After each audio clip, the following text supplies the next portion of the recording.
And it's really great to learn the insights from the SAF, from SAF's perspective, and it really tells us how important the the most prominent part of our biofuel mix, that is ethanol, is going to be, and it's going to be. It is already very important. Now we already achieved 20%, and we are maybe we will be trying to achieve more, but essentially. Now, I'd be talking about the second most kind of, important fuel of the biofuel mix, that is biogas, or to be, precise, rather, the enriched biogas, which is also called compressed biogas. But before that, I'd really like to thank Dr. Garg for this opportunity to be speaking alongside industry leaders like Colonel Rohit sir and Tushar sir and Ghosh sir. And it's really an opportunity for me to be presenting my views here. But before that, before I start talking about the CBG sector and how it is panning out in our country, I think you can hear me, right? Okay. So how it is panning out, I would first, very briefly like to take you through, the company I work for, which is called REnergy Dynamics. That is Renewable Energy Dynamics, and we all agree that renewable energy space in India is very dynamic, so we want to represent that in our name. And we are basically into CBG business, providing turnkey solutions and integrated solutions across the value chain. And we are basically we are led by seasoned entrepreneurs like Kushagra Nandan sir, who is a renowned name in solar industry, and Mr. Varun Karad, who brings a decade-long experience in bioenergy sector, along with Mr. Shashank Adlakha, who happens to be a COO and who brings a really a long experience from renewable energy sector. So yes, so what we are into is so we are, as I said, we are in turnkey solution provider for CBG sector, which includes project development as well, and the EPC services that we provide, including feedstock aggregation. We have on set of fleet for feedstock aggregation, and we work on certain contracts. And then we also have a range of products for the CBG sector specifically, including gas holders or pre-treatment units and the digesters per se. And we are just a 2-year-old company, a little over 2-year-old company, but we, I just want to highlight the kind of the progress that sector is making, because within just 2 years of timeline, that we came into business, we have really a robust pipeline of projects, be it EPC project, be it on the development side, or be it on the aggregation side. And we have set up our own product lines as well. So it's really it shows certain the level of progress that the CBG sector is making. And I won't be saying that it has to compete with ethanol for that matter, but yes, it has to reach there, because if ethanol is important, gas is equally important. That is the point I wanted to make. So yeah, and we are guided by our advisory board, who consists of very eminent personalities like Subhash Kumar sir, who is ex-CMD ONGC, Dr. Ramakrishna, very renowned and elite name in CBG sector in bioenergy, discourse in India, Dr. Supratim Sarkar, who was the group head of SBI CAPS, and Dr. Torben Boone, he is a Danish scientist, who is into development of biogas technologies and bioenergy technologies. So we, from time to time, we receive guidance from our advisory board in order to move forward. These are some of the pictures, and I would want to share, of the ongoing projects that we have recently commissioned, how the CBG projects look.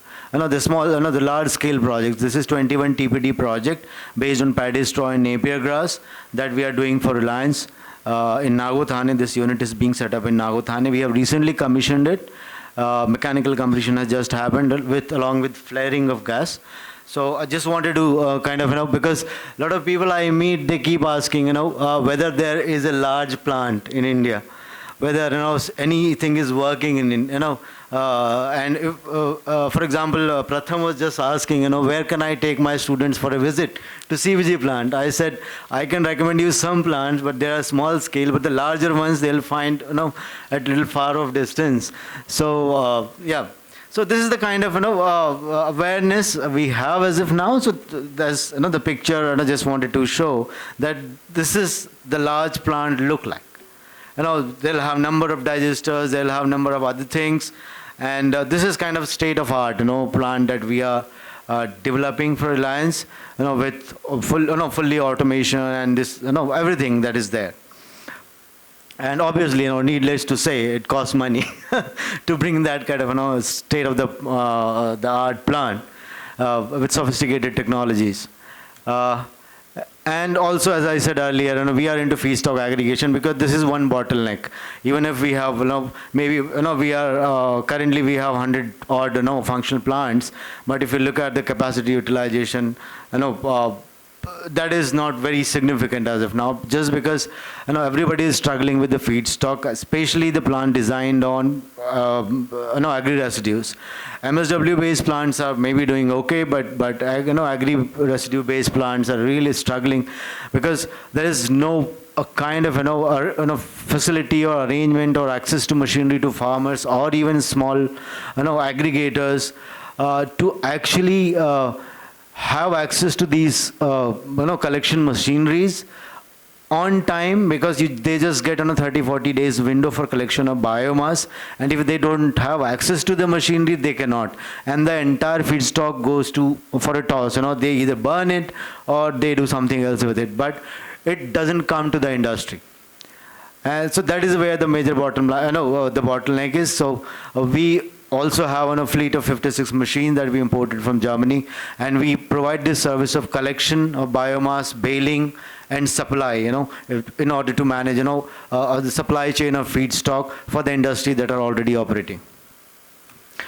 So this is, some photographs, some may be wondering how the baling looks like or what the biomass bank looks like. So this is what it looks like, this is what is the stack of biomass, in the bale form, and these are all the machineries, and this is how it works.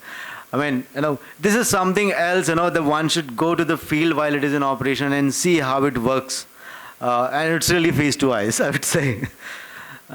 Anyways, so coming to the topic, what I wanted to touch upon is how the CBG sector in our country is panning out. Ever since the launch of Satat back in 2018, where we have reached, and why do we need CBG in the first place? As we have been hearing, and everything is open, as to how much gas or how much energy we need, and what is the demand that is increasing. So particularly related to the gas demand, it is going to triple maybe in another 20-25 odd years. We are at 65 BCM. We are going to need another maybe 160, 180 BCM going forward. And for half of the at 65 BCM level, for half of our requirement, we need on imports. So the role of CBG comes into picture to basically reduce that dependence, because it's domestically produced gas. From the domestic resources, that is waste. Only thing we have to crack is how to do it, because there is a ready market outside. This is one product which doesn't need any market creation. Right? There is a market outside already. We just have to cater to the challenges on the supply side. And that is proving to be really difficult for the sector, as we would see, in terms of numbers and other things, that have happened so far. But overall, the outlook is very positive. And the progress is very convincing in a way. So just to give a snapshot of what biofuel market in India is, as I was talking about, ethanol leads the way. Ethanol, almost with 60%, of the market size. It has a share of 60% of the market size of overall biofuel market in India. Followed by biogas, to say. Biogas means biogas plus compressed biogas.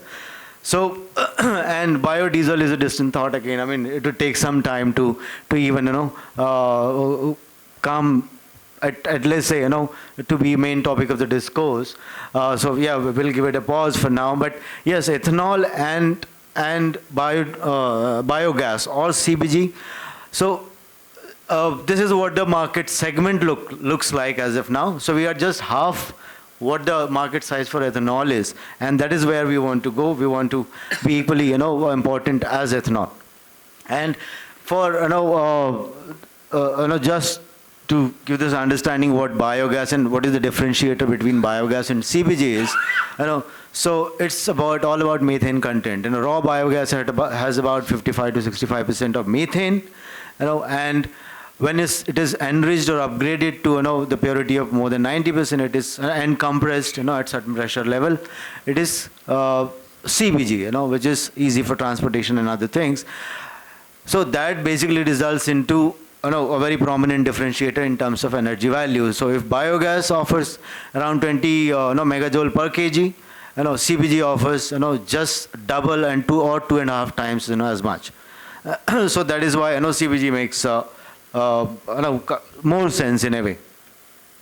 So, and we all know there are very supporting policies and incentives to push CBG sector in India, right from SATAT to in terms of financial incentives. There are CFA, the Central Financial Assistance. There is state level capital subsidies available to plant developers. There is MDA to take care of the FOM, that is the byproduct, which is waste generated out of waste, and it has to be taken care of, but there has to be a market for that. So for that, government is supporting with MDA, and the only thing, the market has to be created, awareness has to be created. So that with that focus, this MDA is there to support the industry and the farmers. And yes, of course, the key driver in biofuel sector has been the target so far, be it ethanol, and similarly in case of CBG also, it is going to be the targets. For 20% target, ethanol has reached where it is now. For 5% target, in CNG mix, CBG will definitely evolve to that level, and it may and will make a mark of it. So for now, the targets are very modest. The target is basically to have 1% in the first year, starting from 25-26. Actually, that was last year, and then 3%, and then 4%, and to reach 5% by the end of 28-29 in 5 years, to reach 5% of CNG share. So that will probably push the industry to go forward. So we are following the footsteps of ethanol industry per se, because also there is one thing, an interesting thing about it is we kind of the ethanol and CBG compete with each other in terms of feedstock. So sir talked about ethanol, but mainly 1G ethanol. There is 2G, there is 3G, and 2G ethanol. The feedstock would be the feedstock that we use, basically. So there is going to be a little, but you will have to manage that. Anyways, so and these are several schemes, as I was telling about, the CFA that is available, and CFA is not even it's not even some small CFA. It's a huge CFA. For let's say 4 crores of rupees for 4.8 tons per day capacity CBG plant, and up to 12 tons per day. And then state level subsidies. For example, in Uttar Pradesh, they, apart from CFA, the state level subsidy provided is 75 lakh rupees per ton, up to 20 crores. So the capping is 20 crores, but that's huge. Again, in Telangana, it is up to 30 crores. In Madhya Pradesh, in Chhattisgarh, there is 30% straight. Along with other subsidies for biomass, collection machineries and supply chain management and other things. These are the capital subsidies purely for plants and machineries. So that is how the conducive policy environment is there, support infrastructure is there, and the only thing is the industry really needs to take care of certain risk and move forward. And these are not just the capital subsidies, but also in terms of stamp duty for land. That is completely exempted. Electricity duty, electricity tariff rebate, and what not. I mean, there is a bucket of incentives. Well, I'll briefly talk about bucket of incentives for CBG sector, because it has to reach somewhere. That's why there is this vision for having gas mix of 15% in our primary energy mix, from 6% to 15%, almost 2.5 times increase. And that is how the industry and the government is planning to do it. And we are on the right path. I'm sure we all agree that. So what is the current market look like, and what it needs to do? So as of now, yes, the market size is not as significant or as much, but yeah, given the time frame within 3 or 4 years timeline, the CBG market per se, very specifically, has kind of grown to around $30 million US. But yes, at the pace of 12 or 15% CAGR, even some people say 22% CAGR, will reach maybe to 65-100 million. But that's not the point. The point is, if we have to reach the target of 15 million metric tons, I'm sure you're aware of the targets on CBG. So the government has set up a target for annual capacity of CBG production of 15 million metric tons per year, which would be equivalent to 20 BCM of natural gas. Against a total consumption of, let's say, 100 BCM of gas by then, it would basically constitute about 20% of our gas requirement. We are already importing 50%, but then out of that, we would be meeting our domestic requirement with domestic production of 20%. So that will automatically reduce our dependence. And I'll talk about how it can, what would be the major feedstocks in order to have that quantity of gas going forward. So this is what it looks like. So basically, we need to have very exponential kind of, in terms of investment and capacity addition, we need very exponential growth in order to reach in another 15 years. The target was to reach by 24-25. We have already missed that deadline, but this is a simple analytics I have just prepared in order to just give a flavor. That taking 15 years as the time frame, because let's be realistic, 5 years, 7 years would not work here. So 15 years. So in 15 years, even in 15 years, we have to be really kind of growing really fast at an exponential rate in order to reach that 15 million metric tons capacity. Because by then, in another 15 million metric tons, our gas demand would go up by another 2.5 times. So that is how we have to, and it requires certain investment. So in order to reach that capacity, we need about 2.5 lakh rupees, half lakh crore rupees of investment. So that's huge. As of now, there is no data to support or actually track as to how much investment is happening in CBG sector, and that is probably the industry or the industry associations should actually look at to track the investments, but it's not very significant. And there is not much of public money that is getting into this particular sector. So that is another area of bottleneck for the CBG industry, because we are facing a lot of issues with financing and other things, as I would share the data. So this is basically what feedstock would contribute to what extent. It looks like prima facie that agri-based feedstock are going to lead the way. Because although we have a lot of MSW, we have poultry litter and everything and spent wash, but overall potential, is very less. So biomass, paddy straw, cotton stalk, corn cob, and all those things there, Napier grass, and everything, cane trash, these things are going to lead the way, accounting for nearly 60%. Given the availability of feedstock is there, but not all the feedstock or the agri biomass is available for at industry's disposal. So even if we consider 25% is available for collection, that also basically leads to the potential of around 3 million metric tons per annum of the capacity. So in just the paddy straw, I would say. And that much paddy straw, means, around 27 million metric tons of paddy straw will have to be procured by the industry. that represents a market of about 6,000 to 9,000 crore for paddy straw alone. So that is the quantum of the agri residue market and farmer level income enhancement and other, because it will have ripple effect. It will have cascading effects. It will just not get stuck at some point, but it will transgress to from industry to farmers, and then in true sense it will bring about the circularity. Sorry, is it okay on time? Please, please. Yeah. Okay. So this is just a glimpse of what raw material is going to play what kind of role. So obviously, paddy straw is going to be playing a major role in achieving the target.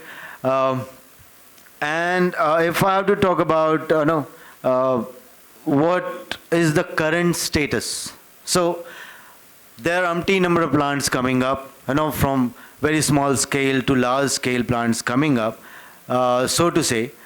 So as of now, if we look at Satat portal or Govardhan portal, there are more than 1,000 plants registered, but functional are just 100, maybe 108 or something.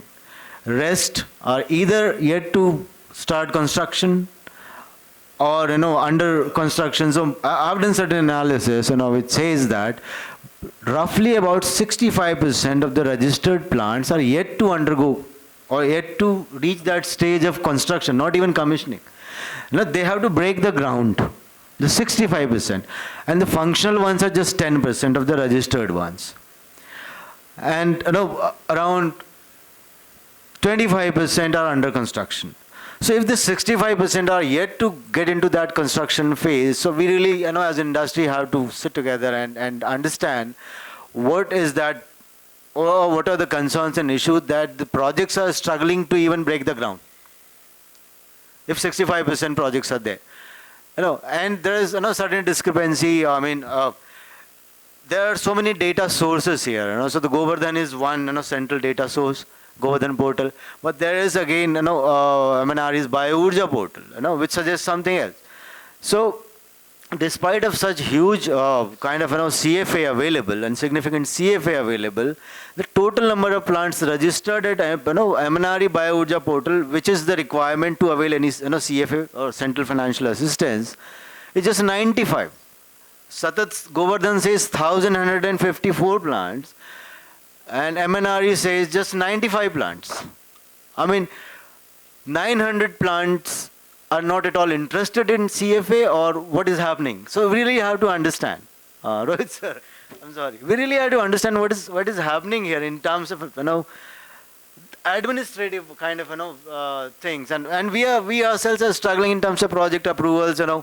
There is 6 months timeline and everything, and we identify the land and we do everything, but then project doesn't get approved. So landowner will not wait for us to get the project approved before he signs the lease deed.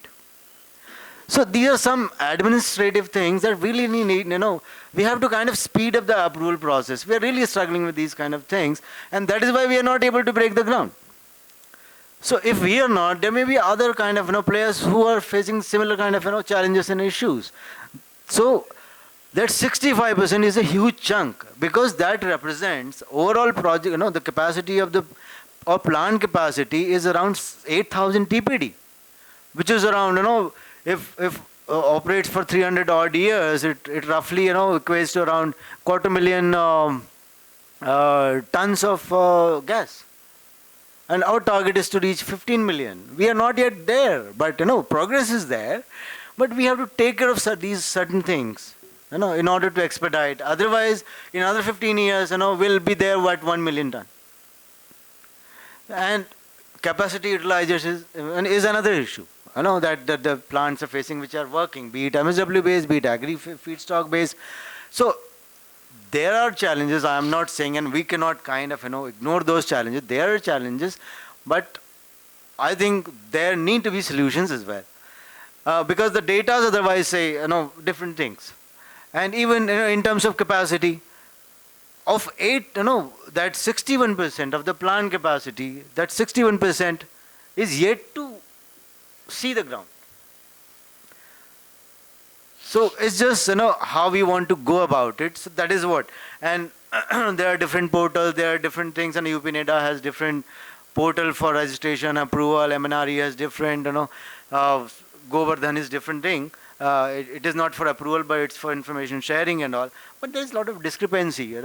And if I want to plan a project in a particular location, I don't have right kind of feedstock information. Government data is there, but when we go on field and cross-verify the data, it's poles apart.